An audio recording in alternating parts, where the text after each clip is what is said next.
Sometimes when you're stepping out of your comfort zone, everything feels new, right?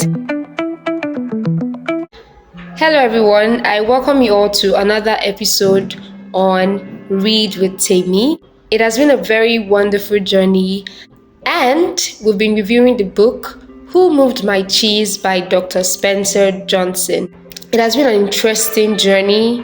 We've been reflecting, we've been learning, seeing how different characters respond to change and how we can relate to some of these situations that we find in the book.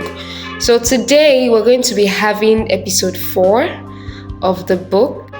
And episode 4 says, smell the cheese often so you know when it's getting old.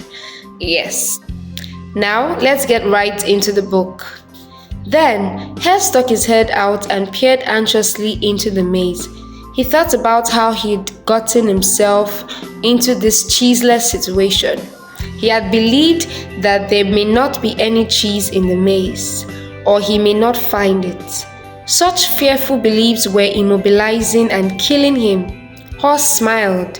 He knew Hem was wondering who moved my cheese, but Hare was wondering why didn't I get up and move with the cheese sooner.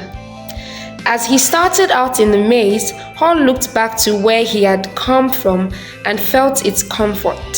He could feel himself being drawn back into familiar territory, even though he hadn't found cheese here for some time. Hare became more anxious and wondered if he really wanted to go out in the maze. He wrote a saying on the wall ahead of him and stared at it for some time. What would you do if you weren't afraid? He thought about it. He knew sometimes some fear can be good. When you are afraid, things are going to get worse if you don't do something. It can prompt you into action. But it's not good when you are so afraid that it keeps you from doing anything. He looked at his right to the part of the maze where he had never been and felt the fear. Then he took a deep breath, turned right into the maze and jogged slowly into the unknown. He was scared, was he? Of course he was. But did it let his fear get the best of him and keep him in that same situation? No, he moved on. As he tried to find his way, Hare worried at first that he might have waited too long in Cheese Station C. He hadn't any cheese for so long that he was now weak. It took him longer and it was more painful than usual to get through the maze. He decided that if he ever got the chance again, he would get out of his comfort zone and adapt to change sooner. It would make things easier. Then Hare smiled, a weak smile as he thought, better late than never. During the next several days, Hare found a little cheese here and there, but nothing lasted very long. He had hoped to find enough cheese to take some back to Hem and encourage him to come out into the maze. But Hare didn't feel confident enough yet. He had to admit he found it confusing in the maze. Things seemed to have changed since the last time he was out here. Just when he thought he was getting ahead, he would get lost in the corridors. It seemed his progress was 2 steps forward and 1 step backward. It was a challenge, but he had to admit that being back in the maze, hunting for cheese, wasn't nearly as bad as he feared it might be. So he took a step. He went out of his comfort zone. After the many days and weeks he stayed pitying himself and just wallowing in that same spot of who moved my cheese. He had to make a decision for himself. He was scared, yeah, but he had to. He moved on from that situation and he just went out there to look for what he wanted. And then there was a part where we read, he said, just when he thought he was getting ahead, he got lost in the corridors. Sometimes when you're stepping out of your comfort zone, everything feels new, right? You may fail at some point, you may not get it, but that doesn't mean that there is no light at the end of the tunnel or there is no way out for you. It shows us more that starting something new sometimes may feel very unstable. The process may not be pleasurable. But that doesn't mean we should quit for fear of what if I don't find it? What if I keep falling or I keep getting lost in some corridors like Hall was experiencing? So there was a part we also read that Hall found it very challenging when he got out of the maze.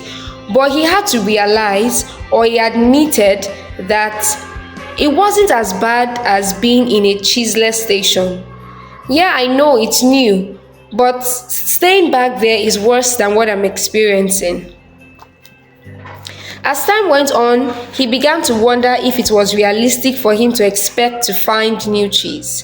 He wondered if he had bitten off more than he could chew. Then he laughed, realizing that he had nothing to chew on that moment. Whenever he started to get discouraged, he reminded himself that what he was doing, as comfortable as it was at the moment, was in reality much more better than staying in the cheeseless station. He was taking control rather than simply letting things happen to him. That's the point we should get to in life. Then he reminded himself, if Sniff and Scurry could move on, so could he. Remember Sniff and Scurry? They foresaw the challenge that they were going to be out of cheese. So the situation did not come at them as a surprise. They were ready for it. As things change, they changed along with it. Later, as Hall looked back on things, he realized that the cheese at Cheese Station C had not just disappeared overnight, as he had once believed. The amount of cheese that had been there toward the end had been getting smaller, and what was left had grown old. It didn't taste as good. Mold may even have begun to grow on the old cheese, although he hadn't noticed it. He had to admit, however, that if he had wanted to, he probably could have seen what was coming. But he didn't.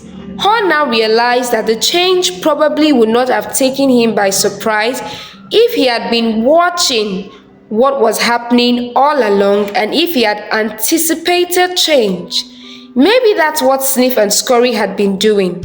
He decided he would stay more alert from now on. He would expect change to happen and look for it.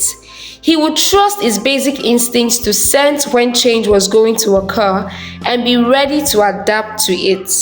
He stopped for a rest and wrote on the wall, "Smell the cheese often so you know when it's getting old."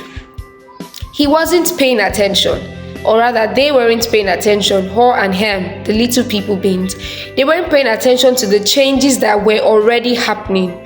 Unlike the mice, Sniff and Scurry, they saw it even before it happened, that this is going to change, that this job may not be there forever, that this economic situation, the way it's going, it may not be as I had planned. So what should I do when this happens? So they already saw it. Oh, this situation with my family, the way it is going, if I don't do this, this may happen. So what do I do in order to avoid this from happening? So anything could be your change situation. For them, it was the supply of cheese that was getting lower and lower, and the little people beings could not even realize it. So this particular episode just shows us to expect change and prepare for change, basically. That's what it's all about. So we must prepare for change. We must expect change to happen and prepare for it. Nothing should take you by surprise.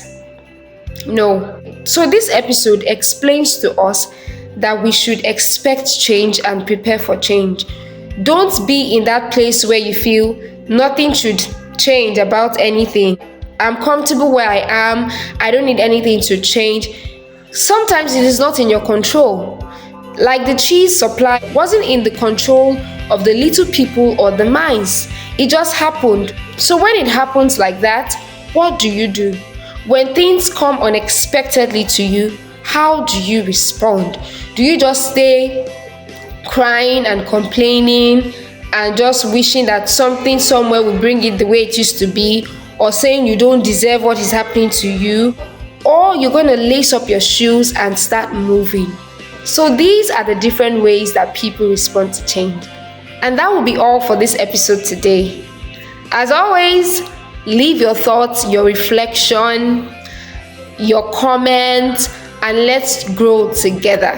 Thank you very much for engaging. Do well to like and subscribe to our YouTube channel. See you next time.